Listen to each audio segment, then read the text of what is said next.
Good morning students. हम लोग अपना यूनिट टेस्ट का रिवीजन शुरू कर चुके हैं, लेकिन आज रिवीजन को आगे बढ़ाने से पहले मैं आप लोगों को कुछ बातें क्लियर कर देना चाहती हूँ। हम लोग जल्दी ही एक मॉक टेस्ट लेंगे। आपको डेट और टाइम ग्रुप में बता दिया जाएगा। उसके लिए बार बार आप लोग मैसेज ना करें।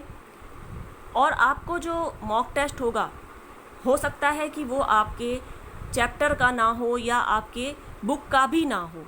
वो एक जनरल क्वेश्चन पेपर है। उसका जो रीज़न है वो मॉक टेस्ट लेने का हमारा सिर्फ पर्पस है कि हम ये देख सकें कि लिंक आप तक पहुंच रहा है कि नहीं, आपसे ओपन हो पा रहा है कि नहीं, आप फ़ोटो अपलोड कर पा रहे हैं कि नहीं, जिससे आपको जब आपका एग्ज़ाम हो तब आपको कोई प्रॉब्लम ना जाए।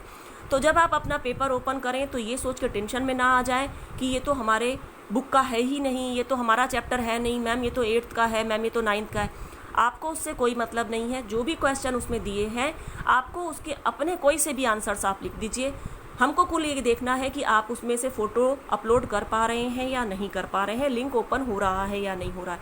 इसलिए हर किसी को पेपर अटैम्प्ट करना ज़रूरी है, क्योंकि आप नहीं करेंगे तो आपको अगर एग्ज़ाम में कोई प्रॉब्लम जाएगी तो उसी समय हम आपकी कोई हेल्प नहीं कर पाएंगे।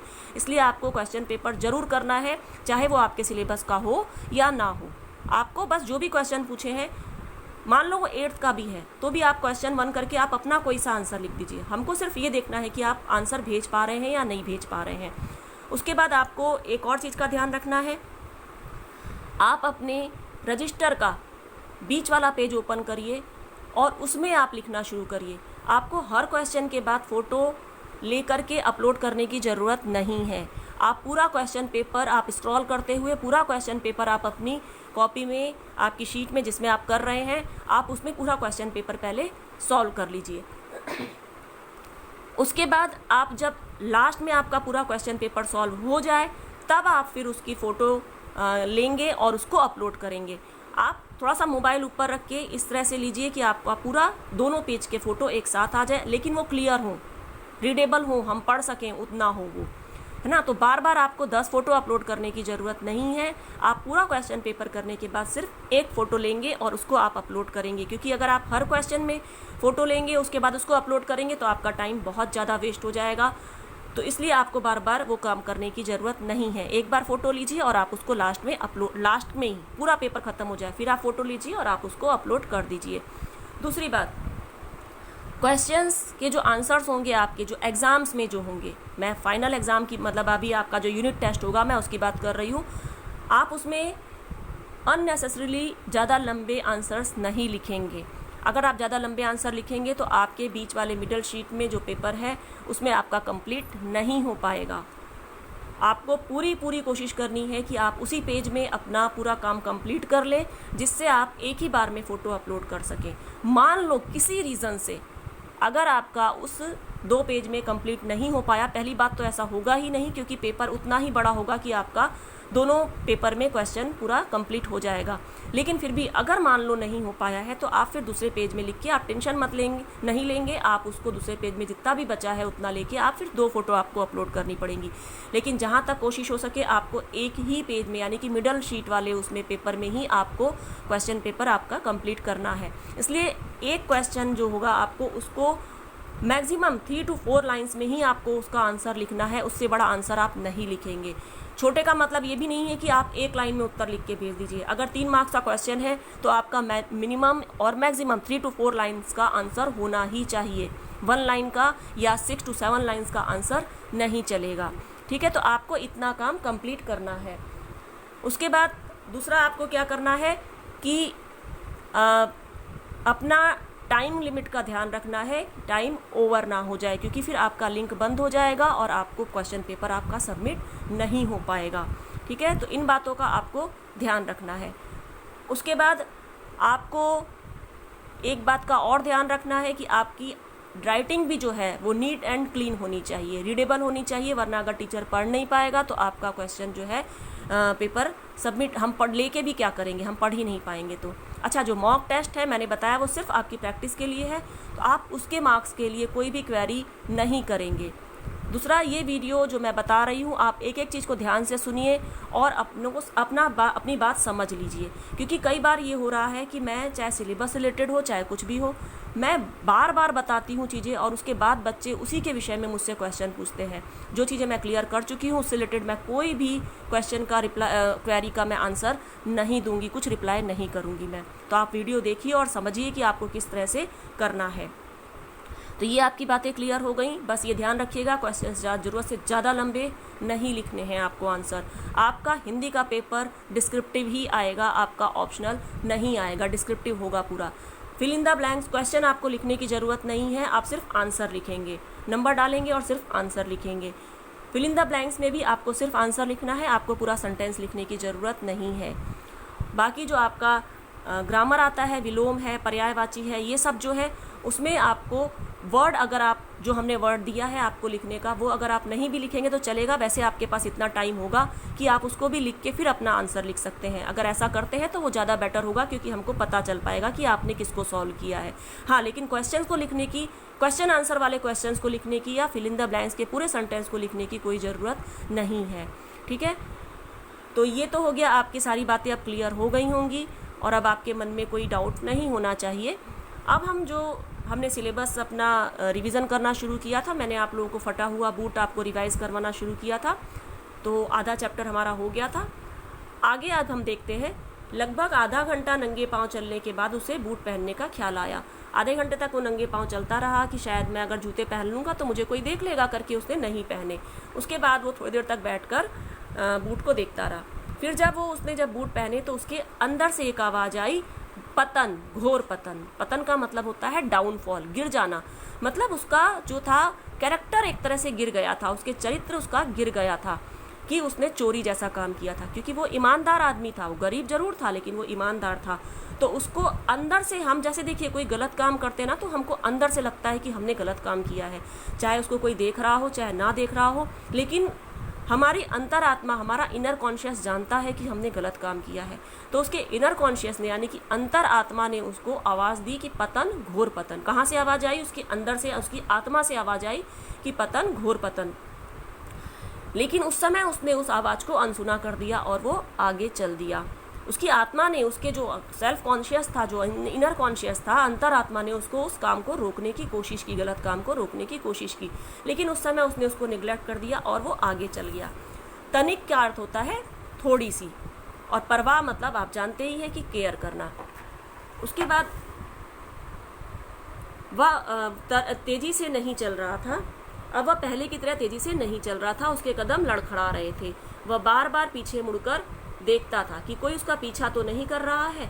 उसको चिंता लग रही थी क्योंकि उसके मन में डर था, है ना, उसके मन में चोर था। उसने जूता चोरी किया था तो उसको लग रहा था कहीं ऐसा तो नहीं कि उसकी नींद खुल गई हो या चौकीदार ने मुझे देख लिया और कोई मेरा पीछा करते करते मुझे पकड़ने के लिए आ रहा हो।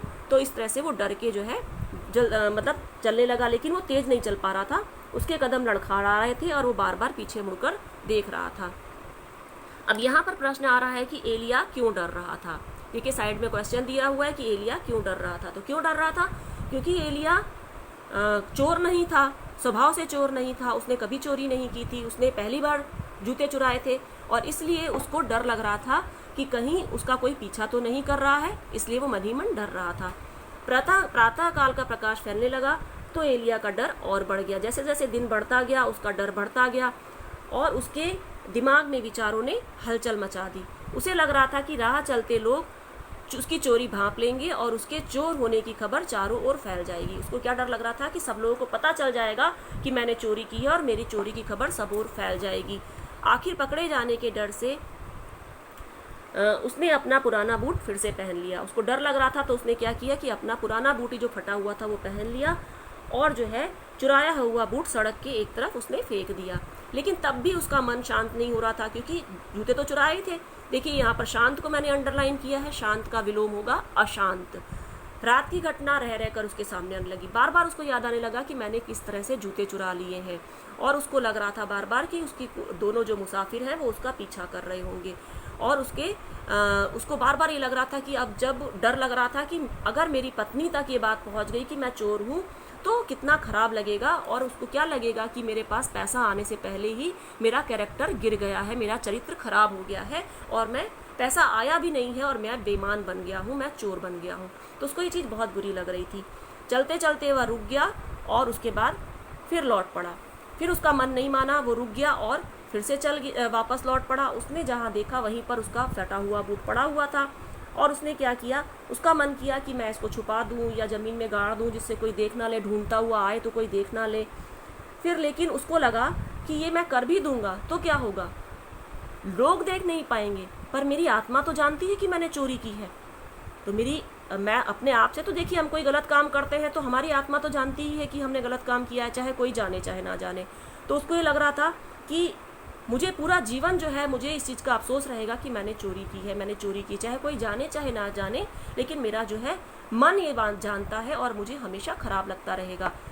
उसने क्या किया, बूट उठाया और धर्मशाला की ओर चल पड़ा। धीरे धीरे चल रहा था ताकि अंधेरा होने पर धर्मशाला में पहुंचे।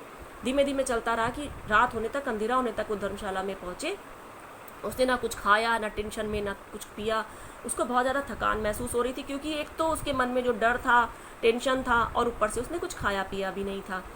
धर्मशाला में एकदम खामोशी थी, रात हो चुकी थी, सब लोग सो चुके होंगे। उसने फिर से वहाँ पे जगह ले ली और उसने क्या किया कि जैसे ही उसको मौका मिला, उसने देखा कि कोई नहीं देख रहा है तो उसने जूते उठाकर वहीं वापस रख दिए और जाकर अब खटिया पर लेट गया। लेटते ही वह नींद में डूब गया। अब उसको नींद आ गई, है ना। एलिया लेटते ही नींद में क्यों डूब गया होगा? क्यों डूब गया होगा?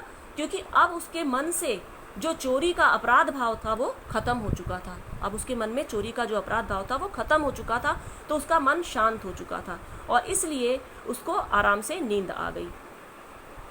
उसके बाद जो है सुबह उठने पर उसने बचे खुचे पैसों से डबल रोटी खरीदी और वहाँ से चल दिया। उसके बाद उसने सुबह जो उसके पैसे बचे थे उससे उसने ब्रेड खरीदी और वहाँ से चल दिया। अच्छा मौसम था, उसने अपना जूता फटा हुआ ही पहना था लेकिन स्वस्थ मन से चला जा रहा था। अब उसके मन में कोई चोरी वाली अपराध भावना नहीं थी, कोई डर नहीं था, कोई भी एक गिल्ट वाली जो फीलिंग थी वो नहीं थी। स्वस्थ का हम विलोम लिख सकते हैं अस्वस्थ। और देखिए सुहावना मौसम, सुहावना मौसम में सुहावना विशेषण है और मौसम विशेष्य है। उसके बाद है आखिर जब वो अपने चाचा के घर पहुंचा तो पता चला कि कुछ घंटे पहले ही उसके चाचा एक्सपायर हो चुके थे। और वहाँ की जो नौकरानी थी चाचा जी की, उन्होंने बताया कि मालिक ने आपका, उसके जो चाचा थे उन्होंने उसका बहुत रास्ता देखा और 3 दिन पहले उसको टेलीग्राम भी भेजा था, मतलब खबर भी की थी। और वो कहते थे कि अकेला वारिस है और मैं इसी को सारी संपत्ति दूंगा, लेकिन इसने मुझे भुला दिया, मेरे बुलाने के बाद भी ये नहीं आया। इससे चाचा उससे नाराज़ हो गए थे और जब सुबह भी वह नहीं पहुंचा। अब देखो, अगर वो जूते ना चुराता और जूते वापस रखने ना जाता तो वो टाइमली पहुंच जाता, लेकिन उसने गलत काम किया था तो एक तरह से उसकी सज़ा उसको मिल गई कि वो वापस गया और इस चक्कर में वह लेट हो गया, चाचा के पास मरने से पहले तक नहीं पहुंच पाया। तो चाचा के मन में ये रह गया कि ये मुझे भूल चुका है, अब मुझे इसको संपत्ति नहीं देनी चाहिए। तो उन्होंने अपनी सारी दौलत मछेरों के अनाथ बच्चों को दे दी।